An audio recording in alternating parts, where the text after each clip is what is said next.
Most people looking to move to a new location want to find a place where they can live, work, and play, and St. George has all three. With a wife and 2 daughters, you might say Chad Thomas has come back to a place he calls home.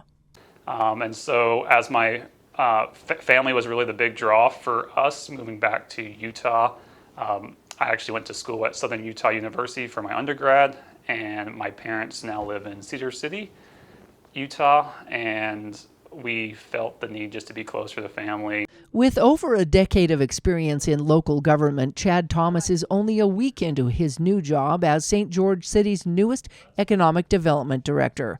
His recent background in industrial growth in North Carolina gives Thomas hope there is still growth in this sector in St. George. We still have a few opportunities in the industrial market here. There's a couple business parks that still have not been built out, and so making sure we identify what type of businesses we're trying to attract or recruit, I think it's very important to find what that box looks like. Thomas is learning more about the area and believes St. George has the key ingredients in attracting new growth. You have a regional airport, you have a vibrant downtown, you have land, and you have a highly educated workforce. You have a great healthcare system.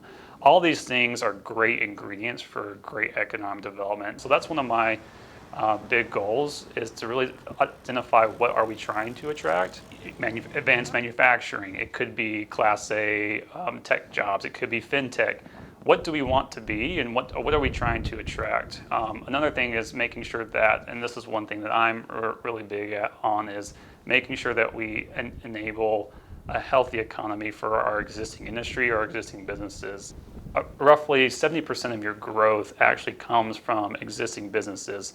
So making sure that we have a very healthy economy here, making sure that we're going out to our existing businesses and seeing how they're doing. Thomas said besides workforce and education, streamlining the permitting process is also key to growth. We know in economic development, time kills all deals.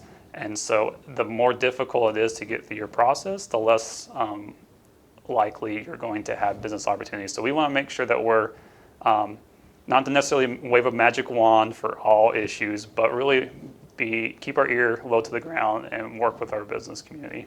When choosing a new location for a business, Thomas said investors are looking for much more than just a site. So when we look at workforce, housing is an issue or something that needs to be addressed.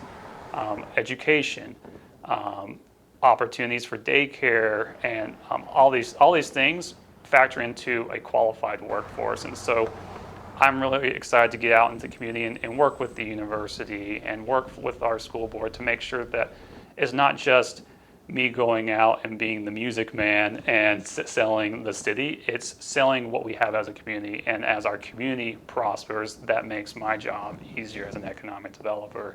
He believes creating policies to help that growth happen are even more important. Ask the 2 questions I love to ask: what can we do to help, and how can we get out of the way? And by asking those 2 questions, I feel like we have the opportunity to really do some amazing things here.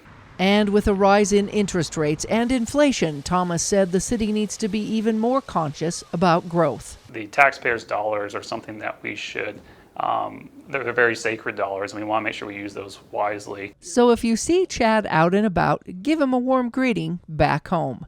In St. George, Melissa Anderson, Community Education News.